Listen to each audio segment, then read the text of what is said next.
It's time to talk about June's Journey, a hidden object mystery game with a captivating detective story. When you're playing, you solve a mind-teasing mystery of the roaring 1920s while you dive into June's captivating quest to uncover a scandalous family secret and solve her sister's murder. It's mystery, it's danger, and it's romance, and you never know where the next chapter's gonna take you. If that wasn't fun enough, you get to customize your very own luxurious island estate. Seriously, I cannot stop playing. I am already on the 3rd chapter, and I just started recently. Join me back in time in the glamorous 1920s. June needs your help, detective. Download June's Journey for free today on iOS and Android.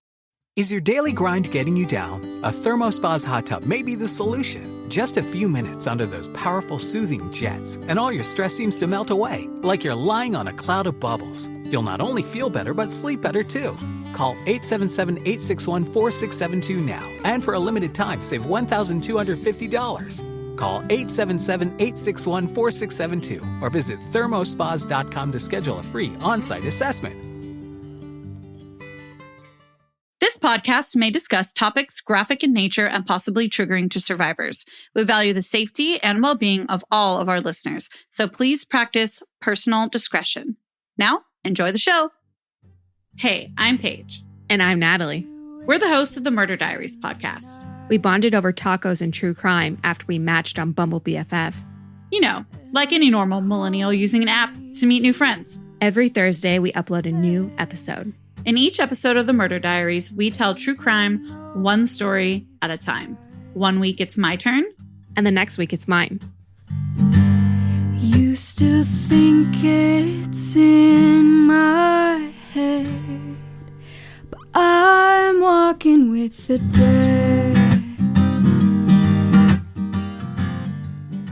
Sarah Turney's older sister, Alyssa, went missing in 2001, and she's been searching for answers ever since.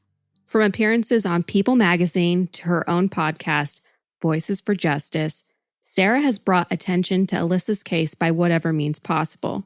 Most recently, Sarah took her campaign for justice to TikTok, and the story went viral. Soon after, an arrest was made and a trial was scheduled for this year. And that's where we're going to leave Alyssa's story for today. If you'd like to hear all the details, you can listen to our recent episode or check out Sarah's podcast, Voices for Justice, where she breaks down the case in over 30 episodes. Due to the upcoming trial, Sarah isn't able to speak about her sister's case publicly. However, we're honored to have her with us today to discuss the new cases she's investigating and advocacy in general. Thanks for being here today, Sarah. Thanks, Sarah. Of course. Thank you so much for having me. Is it okay to say I'm a little starstruck having the CEO of Justice Tik Tok on our podcast? Oh my gosh, that makes me laugh so much. I can't even contain myself. You're so sweet. Thank you so much.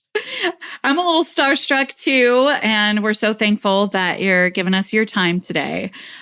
But we need to talk about that title, CEO of Justice on TikTok.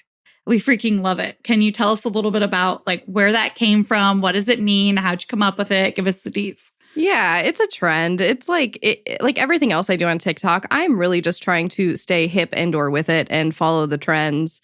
So saying like you're the CEO of something is really common for people to put in their titles, like, you know, CEO of facial expressions or just like whatever kind of your niche is. So I was like, I guess I'm like the CEO of Justice Tik Tok. Let's do it.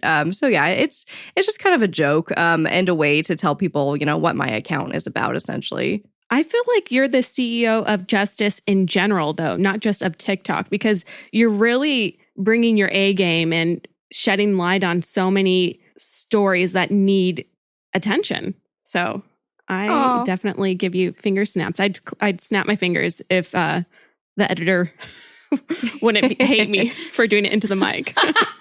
Oh, well, thank you. I did download TikTok to watch Sarah's videos, actually. Yes. So, yes. I'm on there because of you. You're so welcome. You are just so welcome. No, I'm kidding. But no, thank you. I do really enjoy TikTok. I enjoy watching TikToks. It's like one of the only things that makes me laugh these days. You know what I mean? Like, of course, like not every video on there is funny. Most of the videos I make are not funny. But there's just so many talented people on there. It's insane. It's kind of like the start of YouTube. Is what I would compare it to. Like back when everything was funnier and I don't know. It's just different, especially since Jenna Marbles left YouTube. It's like all I have left is TikTok. Well, it's almost like YouTube on steroids because they really got to grab your attention in the first second versus on YouTube when you have a lot longer time in a video. They really do. Yeah. Well, another cool thing that I love, I could go on, like we could just do like a TikTok podcast. It's fine. We're here for it. Yeah. I just love how real it is. Like there's no like barrier to entry like there is with YouTube now. Anybody on there can post a video and just go viral. But on top of that, like when there's, things happening in the world with politics or major events, during all the rallies for Black Lives Matter, like you could see real footage of people there. It's not edited. It's not a journalist. It's just a ton of real people showing these events. So I just love the heck out of it. I love TikTok so much. I love TikTok too. And it makes me wonder sometimes, like, what would have happened with TikTok if quarantine and the pandemic never happened? Because for so long, millennials and Gen X were like, oh yeah, that's that thing that like, all the like 16 to 20-year-olds use and dance on. Like it was almost like a joke. But then quarantine hits and people are using it in the most amazing ways, including yourself, to, bringing awareness. And so it's really cool to see. And I think it's everything that Vine back in the day wanted to be. Is your daily grind getting you down? A ThermoSpa's hot tub may be the solution. Just a few minutes under those powerful soothing jets, and all your stress seems to melt away, like you're lying on a cloud of bubbles. You'll not only feel better, but sleep better too. Call 877-861-4672 now. And for a limited time, save $1,250. Call 877-861-4672 or visit thermospas.com to schedule a free on-site assessment. Imagine a vacation waiting outside your door when you get home. Discover a new way to escape the stress of everyday life. Picture soothing jets massaging your back, relieving all your aches and pains. Sleep soundly without medications or supplements.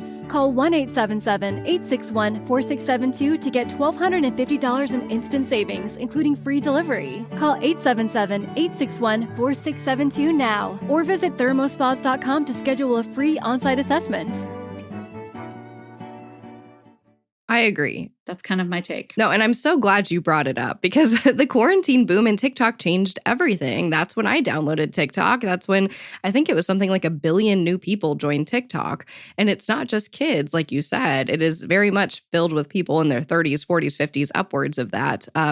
It's really become this all ages platform where it's not just kids dancing anymore. You can find everything on there. Yeah, I don't even have the dancing kids on my For You page anymore because the algorithm is just that amazing. It is. They know you. Like some of the biggest jokes on there is you'll see a video and like the best part about TikTok is the comments. Like if you aren't reading the comments, you're missing out.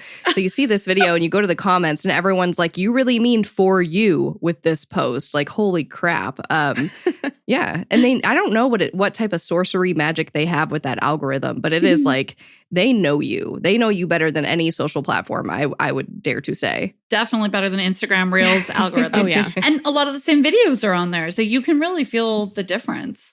But I think that it's been such a magical thing popping up over quarantine, which is just not something I think any of us would have expected by like June of quarantine, that it's just this huge boom. And then you got the 40s, the 50s. I mean, I've got 60-year-olds talking politics to me on there. It's incredible. I mean, yeah, it's insane. Like you don't see a platform where, a dancing child can have more followers than Gwen Stefani. Like it's just this great equalizer. Yeah, it's really crazy. Absolutely. I think you've done something so cool on TikTok too. You've taken this platform that gives you, 30 seconds, 60 seconds, and you're using that time to cover countless missing persons cases. And you've recently shifted to doing the same thing on your podcast for season 2. Will you give our listeners an overview of Angela Green's case or anyone else that you may be covering in the season 2? Oh, absolutely. My goodness. There are so many cases that I want to cover and I could talk about forever. But yeah, I started with the Angela Green case. And I think it's just because it really jumped out and grabbed me. And it felt like the closest case to my old style, if you will. But, essentially, Angela Green goes missing. Sorry, I feel like I'm a little rusty now. It's been weeks since I've told this story. But, Angela Green goes missing, and her daughter is told, well, your mom went to a mental institution. And she's like, whoa, well, that's crazy, and dad says, well, you can't go visit her. Just, give her some time to heal. And so a few weeks go by, and the dad goes and tells the daughter, I'm sorry, your mom died in this mental institution. She had a stroke. And of course the daughter's devastated, and dad says again, like, please don't tell the family. I want to take my time and grieve, and eventually we will tell everyone.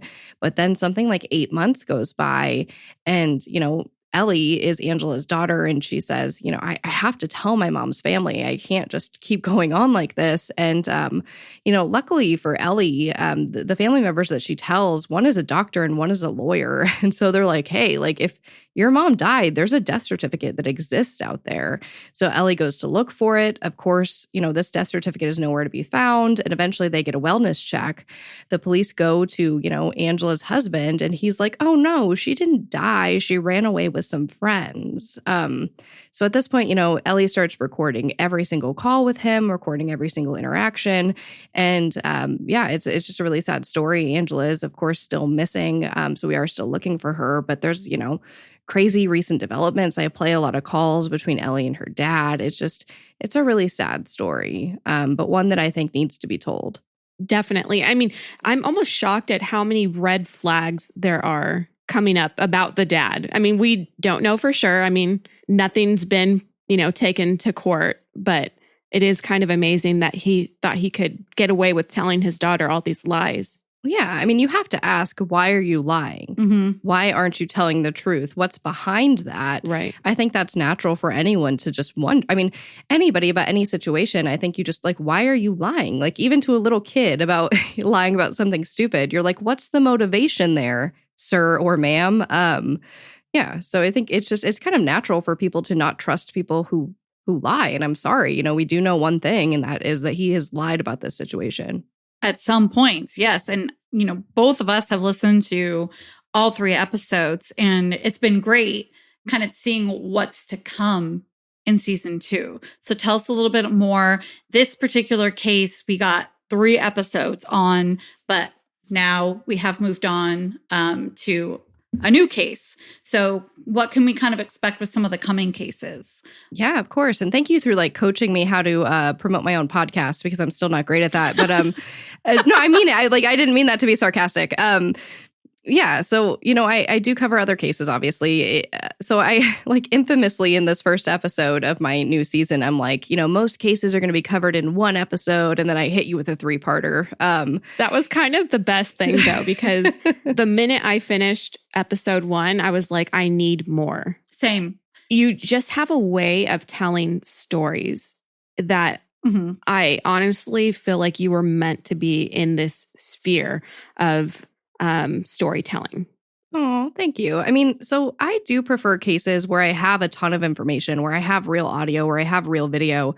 Like, that is my favorite way to tell this story, because I don't like to just, tell the story based on, I just really love like found footage, if you will. And I love incorporating that because it makes it so real. Like, don't just take it from me. This is exactly what happened. This is the exact audio of that conversation. I'm not interpreting it for you, but I don't always have that luxury. So in my second case, I covered Dulce Alaves, and I have no ties to that case. I've never spoken to anybody on that case. I have no police documents. I have no interview, but I want to pick cases like that because I don't think it's fair to only cover cases where I have a special connection, where I have all this information.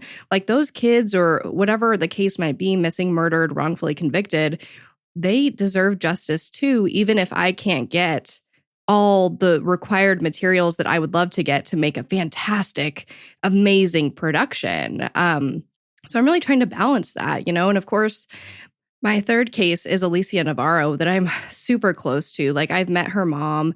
I went to her vigil. I've, made a TikTok with her. I'm just super, super close to her. So I was able to use, that audio. I was able to put in audio from the vigil. I was able to put in songs about Alicia. So although, again, that is my preferred method, I have to balance it out with these cases that I feel like maybe there's no one championing for them. Or maybe there's not a lot of information. So it's kind of this balance of doing stories that I love with all this massive amounts of information that I could create an awesome episode about, and then picking these cases where I don't have that, but their stories deserve to be told as well. This is a little more logistical, this question, but how do you approach the cases that you don't have a personal connection with or as much documentation? Do you approach them differently? I mean, what's your mindset going into those? Yeah, I mean, I don't think I approach them differently. I mean, in terms of like logistically constructing the episode, yes, because I don't have all this additional information or audio. But I'd say the research is pretty much the same. Even if I have a connection to someone, I will research that case outside of them. I will never just do an interview with someone and be like, well, that's what they said happened. Right. Like for some things, yeah, you can take their word about like times and things like that.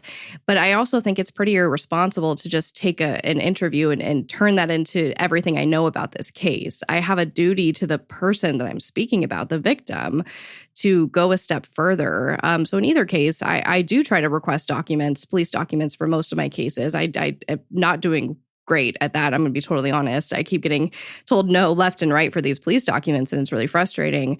But, at the end of the day, you do have to go off of what's out there. And for me, that's a lot of, newspapers.com and a lot of just regular news articles, a lot of videos. I love a good video showing me like the actual place where the person went missing or the actual crimes, not like the gory stuff. You know what I mean? Like I don't need to. Right. But something to put you in the place of where they were, to put you in their shoes almost. I have Google Earthed. Yeah.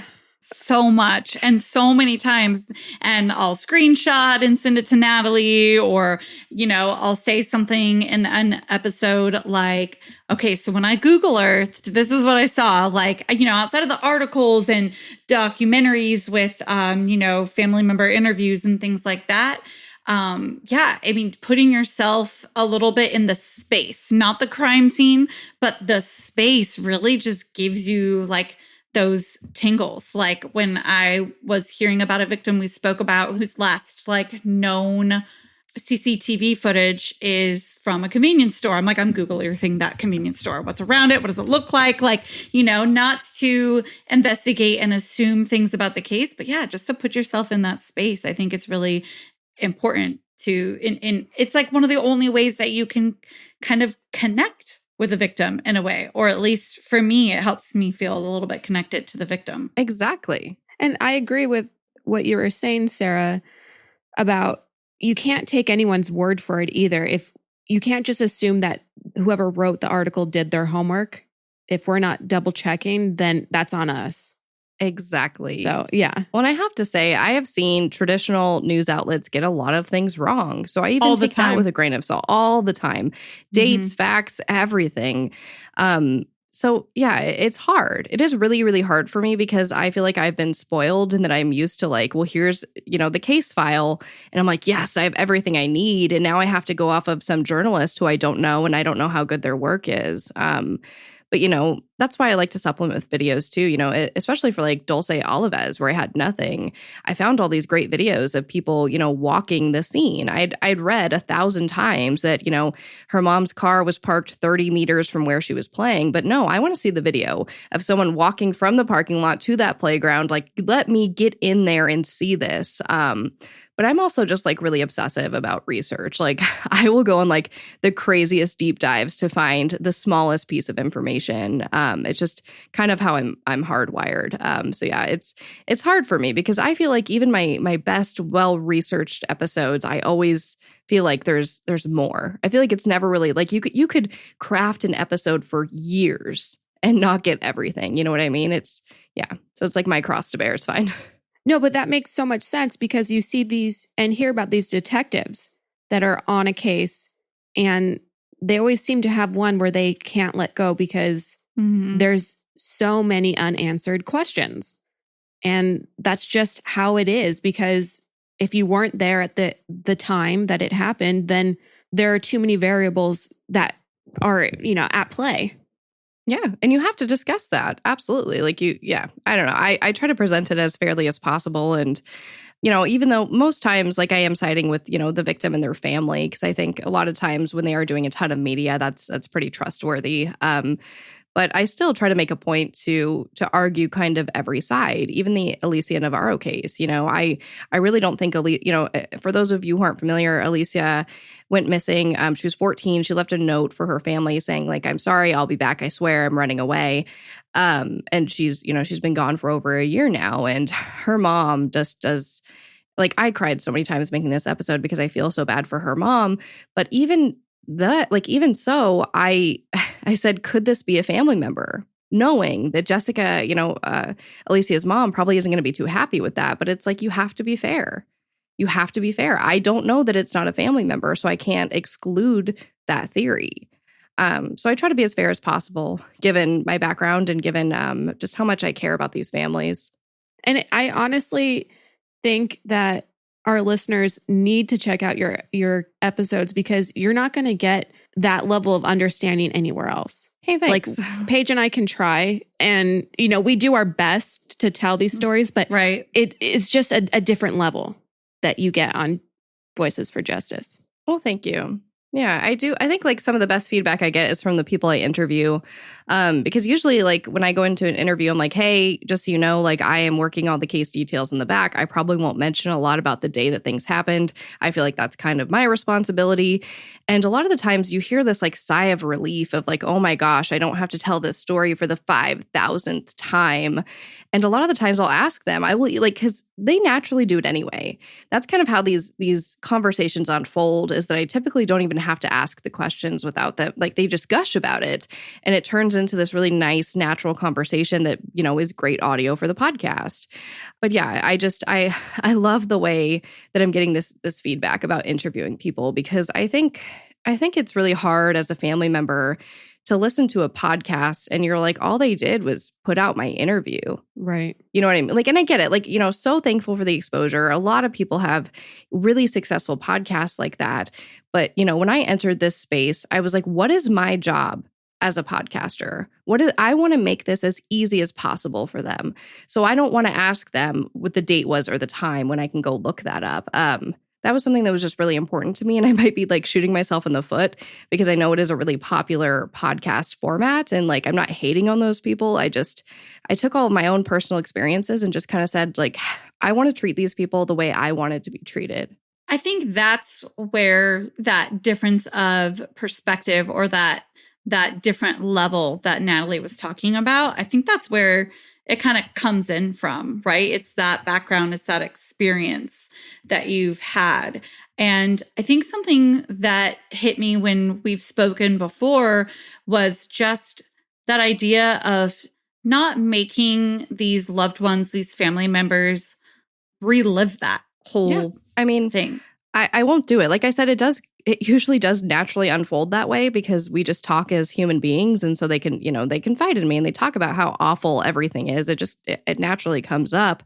So I rarely, I guess I've never felt the need to kind of probe somebody and, try to evoke some type of reaction out of them, if you will. If I do an interview and there's no emotion and it's just facts, that's okay with me. I don't know. I don't use the audio in the same way, I guess. I just treat others how I really wish I was treated so many different times. Definitely. In the counseling world, we call that honoring the resistance. Let it be. Meaning, if they don't want to talk about it, or if they don't want to go there with it today, let it be. There may be a day where they actually feel like talking about it. And there may be another day where they're just I just can't do this. But here I booked, this whole thing of being on this podcast. I guess I'm going to have to do it. But then when they're working with you, I'm sure that, exactly. They're feeling that relief that you mentioned. So that's awesome.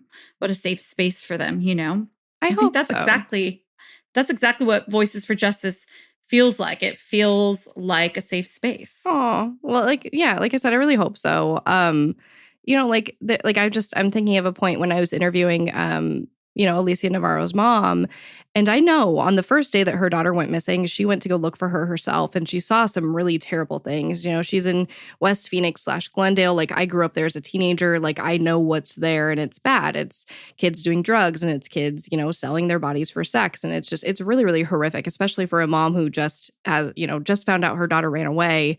It's an extremely traumatic experience. So I could have said, hey, Jessica, how did you feel when you went out looking for your daughter and you saw prostitutes and you saw drugs and you saw kids drinking and staying up all night? Like, how did that make you feel? But instead, I'm like, hey, can you tell me about, your own investigative efforts to find your daughter? I think that's just kind of the difference in the phrasing. And, again, it's kind of like, I always equate it to like, if you have a bad boss and you're like, man, when I'm a boss, I'm never going to be like that. I think I just learned a lot of things that way. Not to say that everyone was bad and everybody's terrible. I'd never say that. 99% of people are amazing. It's just those bad experiences that stick with you and they change you. So true.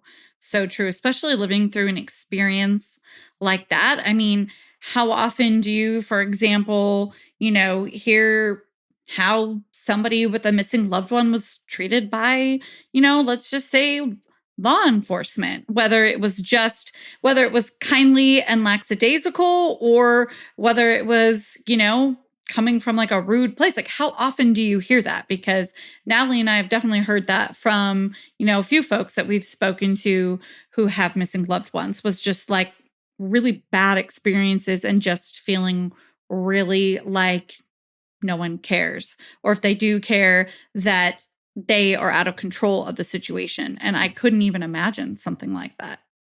Is your daily grind getting you down? A ThermoSpa's hot tub may be the solution. Just a few minutes under those powerful soothing jets, and all your stress seems to melt away, like you're lying on a cloud of bubbles. You'll not only feel better, but sleep better too. Call 877-861-4672 now, and for a limited time, save $1,250. Call 877-861-4672 or visit thermospas.com to schedule a free on-site assessment.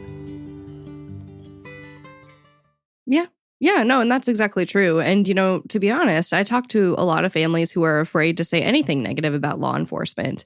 It's just terrifying. And I do see it from all sides. I think that there's a lot of great members of law enforcement, specifically detectives, who take these things to heart. I mean, how can you not when you work a case for 10, 20 years, their entire career in some instances. And I do feel like, in a certain sense, they have an impossible job. It is their job, which we have to remember. I think that, we do expect them to care more because they choose this career field. But at the end of the day, it's an unrealistic expectation for most families to believe that this detective cares more about their loved one than they do. Like, as much as I wish it wasn't that way, it's kind of impossible. You can't, unless like there's a case where the family's not there, then yeah, maybe the detective cares more. But in most cases, the family is going to be the people who care more, not these detectives. And they have so much on their plates and they're doing so much, not to make any excuses for things like lying or false promises. I think there's a lot of things that I've encountered, in these cases that are just unacceptable. But that in terms of like the family detective dynamic, I get it. It's an impossible situation kind of for both sides. Yeah. I mean, if you think about it, if it's, for example, your neighbor, and let's say that loved one isn't missing, are they ever going to love and care about your child, your loved one, more than you do? No. So why in that space, just because they're missing, which is terrible, would that happen? It's just not the way, I guess, the human brain works. Of course they care, but yeah, I guess it's just not the way the human brain works, which is kind of unfortunate if you think about it. Yeah. Yeah. I mean, it's kind of similar to like a babysitter. You know what I mean? You trust these people to care for your kids. You think that they have the best intentions, or else you wouldn't trust them with it. But at the end of the day, nobody knows it or cares about it as much as you, it being, a child in this instance. Yeah.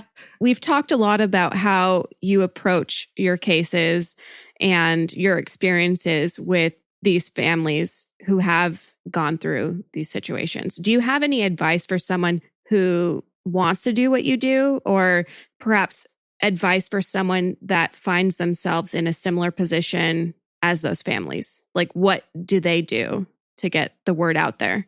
Yeah. I think it's definitely a case by case basis. Every case is different, right? There's going to be some cases where a lot of information is kept secret, and that's on purpose, in order to help, identify the suspect or whatever it may be down the line. So I do have to, put that disclaimer out there that every case is different. But if you're just trying to get the word out about this case and try to get media exposure, I think it's about being fair and being factual while still holding the correct people accountable. I think if you go on there and you're like, F this and F you, people are going to see you as this emotional family member that maybe isn't being logical right now. And I'm not saying that's the case when people do that. I'm saying that public perception means a lot, especially on social media. I think people are more apt to share a case or, care about a family member if you can't really debate what they're talking about. You know what I mean? If they're like, hey, like the case of Brandy Myers, the Phoenix Police Department told her sister, we know exactly what happened to your sister down to the color of the trash bags her killer, put her in, but we can't help you. So I think, if you approach something like that, like, at Phoenix Police Department, you told me this, why has there been no progress? That's kind of hard to debate. Right. Versus, again, just, going out there and being emotional, which I get people being emotional. So, long story short, I think it's a balance of being reasonable, being logical, giving, law enforcement enough time to respond if you are going to call them out, and just, being someone that people can't argue with. You know what I mean? Mm-hmm. If you're being reasonable and using these facts, there's not much to argue with. But I, in general of just getting the word out is social media. You know what I mean? Like, do these independent podcasts, do these YouTube channels. In my personal opinion, I think independent creators, if you will, no matter how many followers they have, somebody like Kendall Ray with, I think she's at like over 2 million followers on YouTube now, is a great example. I think that these independent creators just care more than these large corporations that are pumping out episode after episode or article after article. Like, I find that these independent creators just care more and they're more likely to go to bat for you and remember you after that episode. So yeah, I mean, use social media, hit up these independent creators, even if, you think that they don't have a ton of followers. It doesn't really matter. It really does matter, like, how much they care, because even if somebody with 5 followers shares your post 10 times, that's better than somebody with 10,000 followers who does an episode, doesn't share it, doesn't care anymore. Right. Does that make sense? Yeah, it's totally about the investment of their time versus audience size. Yeah, no, I will take somebody with a smaller audience that actually cares over somebody with a larger one any day. Mm-hmm. And again, it does, it varies case by case basis. If you do have an opportunity to do a very large show, I'm not saying turn it down. I'm just saying, like, don't overlook these smaller creators.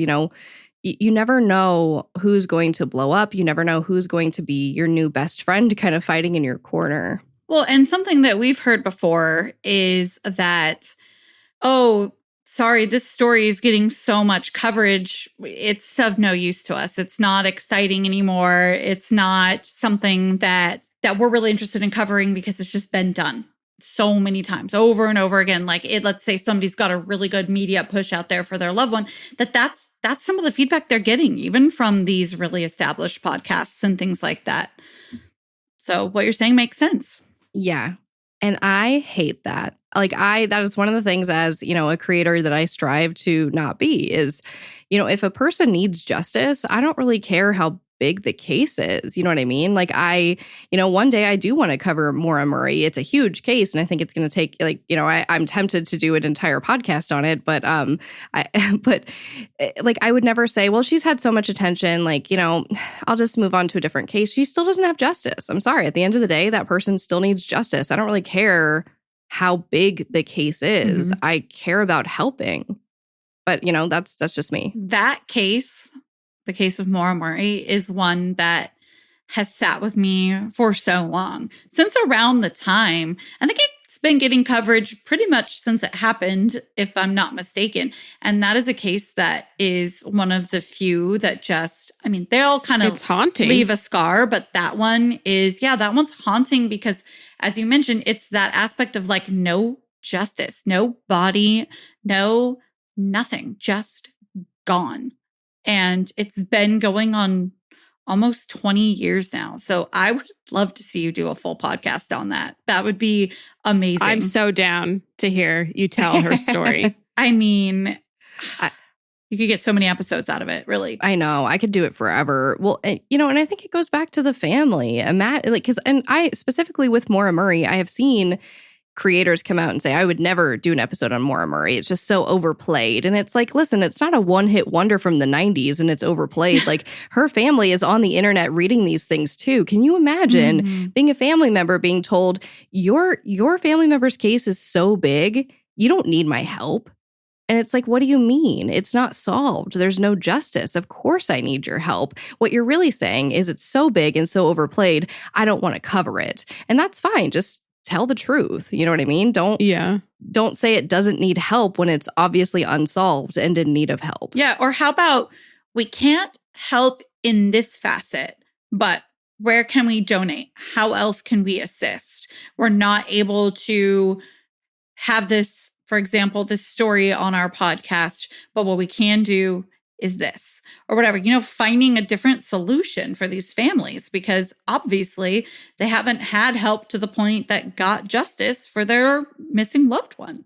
Like, it just doesn't make sense to me. I don't get it. And I think that something I'm seeing a trend towards more and more, and I'm wondering if you've seen this too, is that idea of like responsibility in this country, right? Whether it's things regarding race and past actions of YouTubers that are having to issue apologies from 10, 15 years ago because it's time, or just in general, the new face of, social media and these things. And we still have a long way to go, but are just of this much more responsible perspective of having a forefront of helping others, being better and doing better. And I think that that's definitely applicable to podcasting today in the true crime space, making sure you care that these loved ones are going to listen to this episode or they're going to see it. We too have had a loved one reach out and say, hey,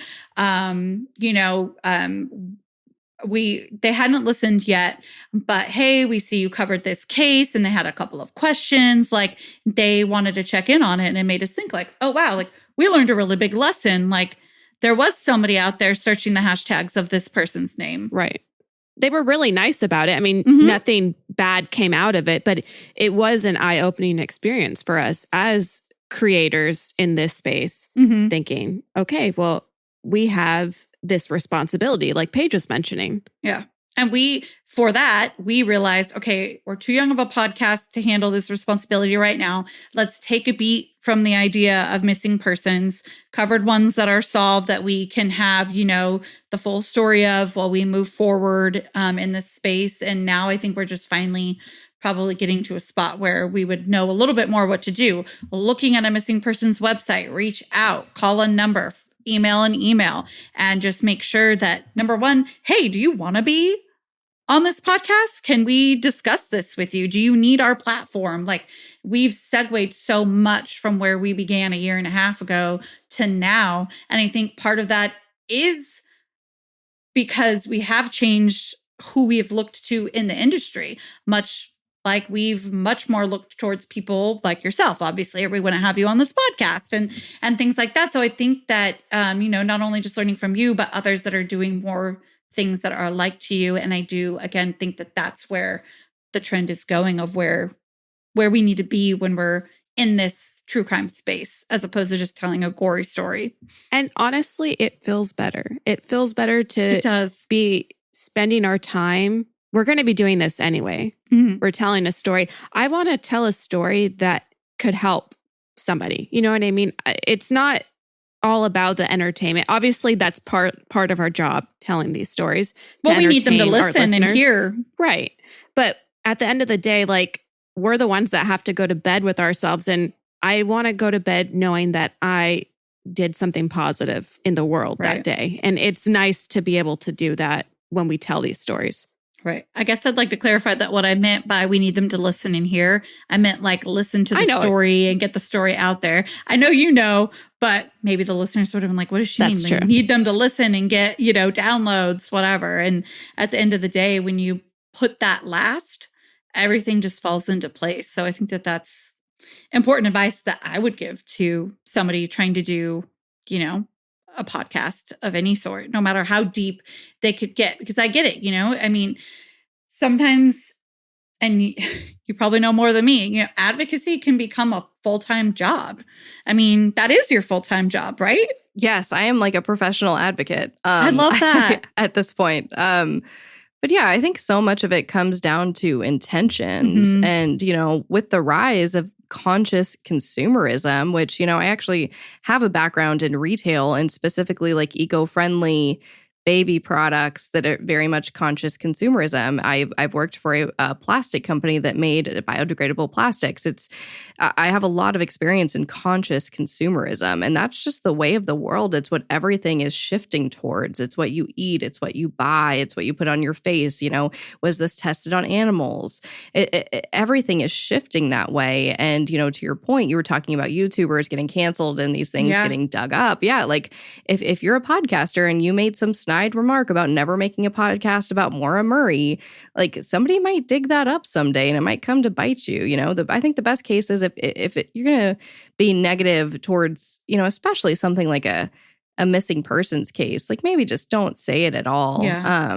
But if you have good intentions, I think it all kind of unfolds from there. If you just really do want to tell this story for the victim, all of that rolls into it. I think it makes you research harder. I think it makes you work harder. It makes you care more about the editing process. It makes you care more about your audio quality because that part of, that responsibility is this entertainment factor, which all of that rolls into. Like if you have terrible audio, nobody's going to listen. It doesn't really matter how great your research is. If you hear a big static in the back, like you're done.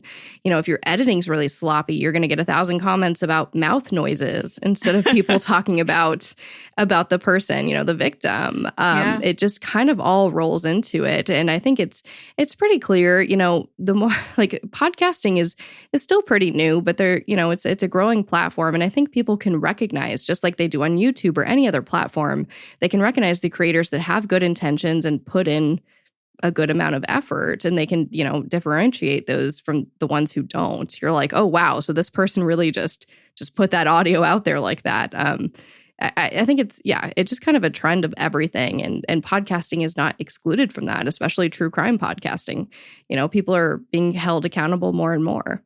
Absolutely. 100%. And I guess that kind of leads us into kind of talking about like, what's the future for Voices for Justice? Like we know we're rocking season 2, and we've got kind of part of that future is what's to come in season 2, but what comes after season 2 as well? So I want to do all of the things, which is my problem right now. But I can relate.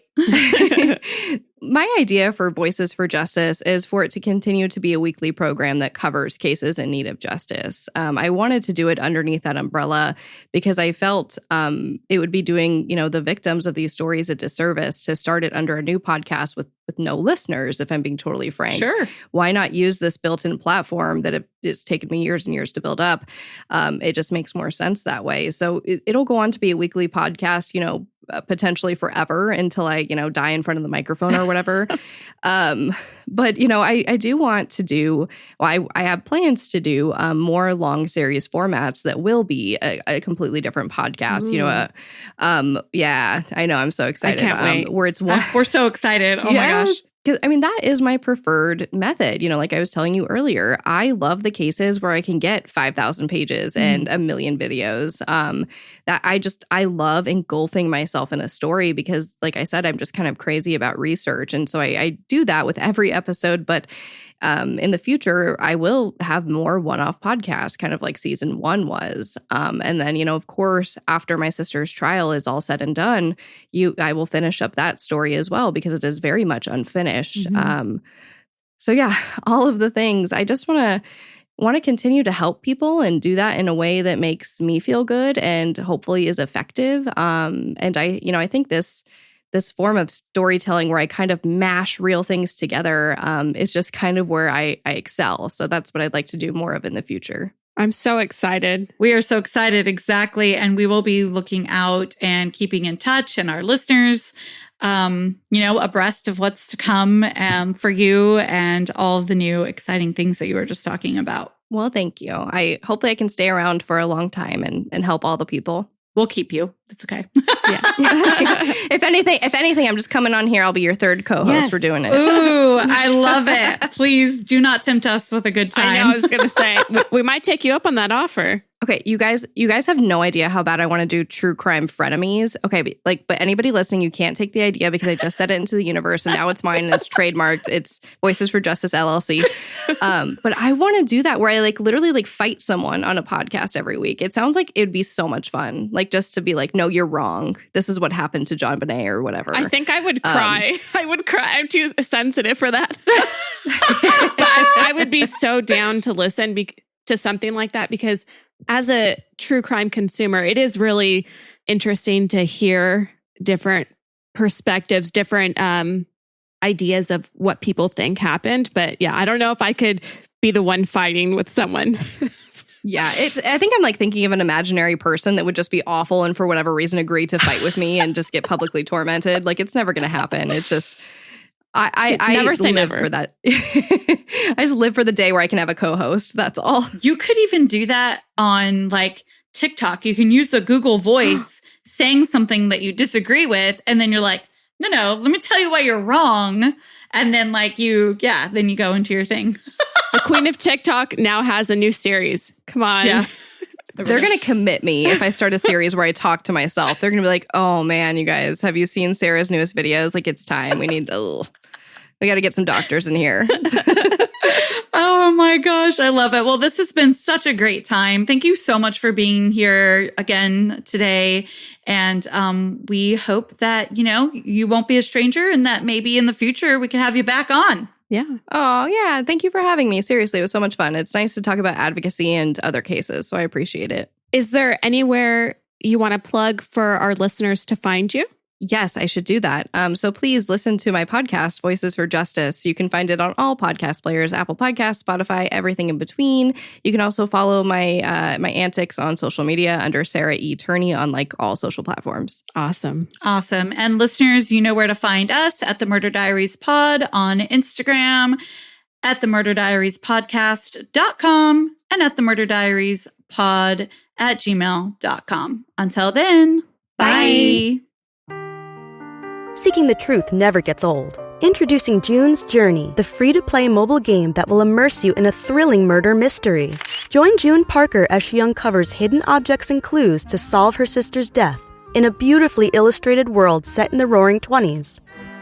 With new chapters added every week, the excitement never ends. Download June's Journey now on your Android or iOS device or play on PC through Facebook Games.